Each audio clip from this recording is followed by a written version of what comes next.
However, with all due respect, Secretary of State, it's me asking the questions. Account some of the major things. Your own colleague in government. You think your own colleague's work is incorrect? I need to speak through the chair, and we'll wait for my permission to ask the question before they do so. Oh dear, now did our Stephen Flynn really expose Labour on poverty? Now, during a Select Committee meeting on the 20th of November 2024, where they were discussing the work of the department, where Stephen Flynn wanted to get into Ian Murray, MP and Secretary of State for Scotland, about the withholding of the winter fuel payment. If that's okay. But Stephen, you wanted in on this area. Yeah, the Secretary of State, if I was listening correctly, said his fourth and personal mission, along with the Minister, is in relation to reducing poverty. I think all of us can agree with that.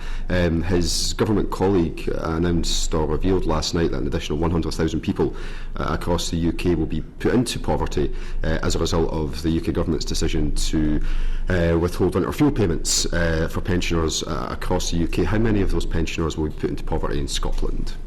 I think I'm familiar with the report that the DWP produced yesterday. Was that it's a letter that the Secretary of State produced, yeah. Let's, for the benefit of the committee, the analysis that DWP have done didn't include the triple lock, it didn't include the household support fund, and didn't include the massive increase in uptake of pension credit. So the figures on that I would challenge in terms of the overall analysis, because one of the key things that this government has done is protect the triple lock. That was worth £900 this April. It'll be worth £473, I think it is, next April.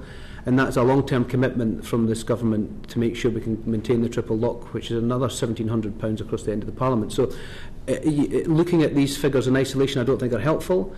But I think the published 100,000 that you talk about is actually not including those three big elements of support for not just our poorest pensioners but all pensioners. With all due respect, Secretary of State, I'm referring to your own government colleague's letter, and the question was quite simple. If there's 100,000 pensioners in the UK who are going to be getting pushed into poverty, how many of those are in Scotland? I assume as the Secretary of State for Scotland you asked your colleagues. Well, the reason that I don't have a figure to give you on that basis is because the 100,000 doesn't include the other stuff that the government's doing. So I wouldn't like the honourable gentleman to fearmonger that people are being pushed into poverty without having the actual figures. Now, if it doesn't include the triple lock, which is worth that £900 April pass and £473 next April, doesn't include the household support fund and doesn't include the massive uptake in pension credit, I'd be dubious about coming up with figures that don't include the full picture of the funding that we're giving to support pensioners. So the Secretary of State is making reference to the state pension triple lock, which does increase, but for 75% of pensioners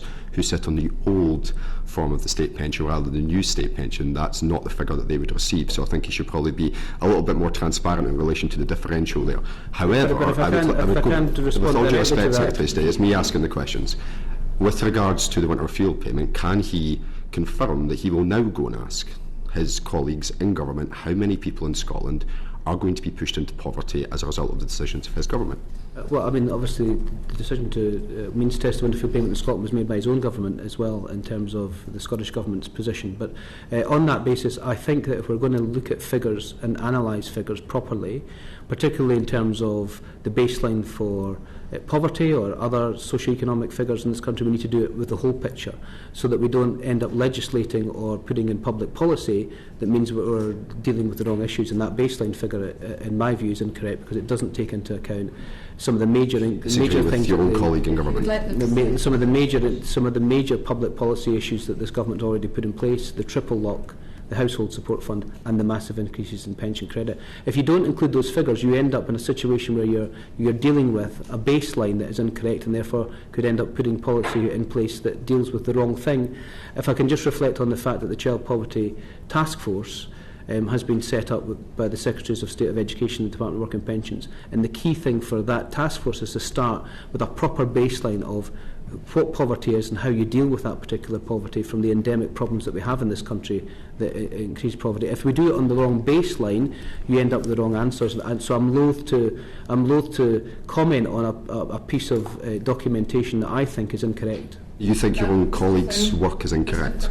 The number they've come up is probably accurate, but it doesn't include all the factors. You can come up with a number. A number that you come up with depends on the question you ask.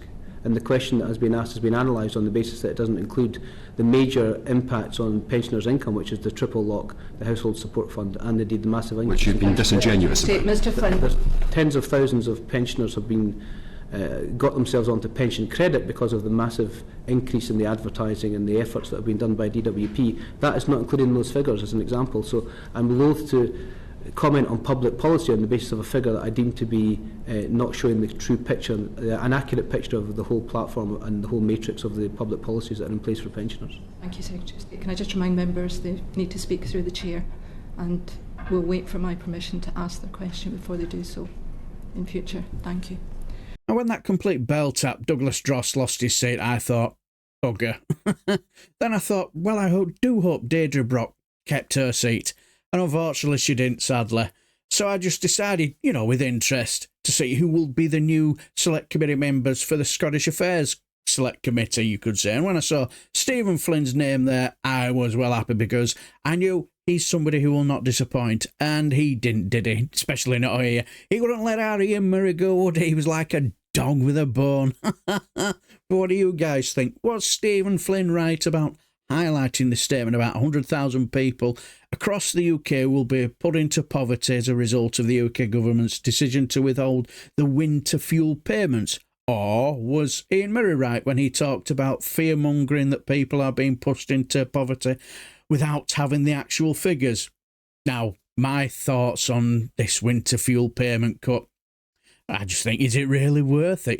For, is it £1.5 billion extra? If I'm right, is it? I'm not too sure it is really, for all the hassle that they're getting. But let me know what you guys think down below. And if you enjoy everything House of Commons and Select Committee meetings, give us a like and subscribe, and I shall just bid you farewell and take care, my friends.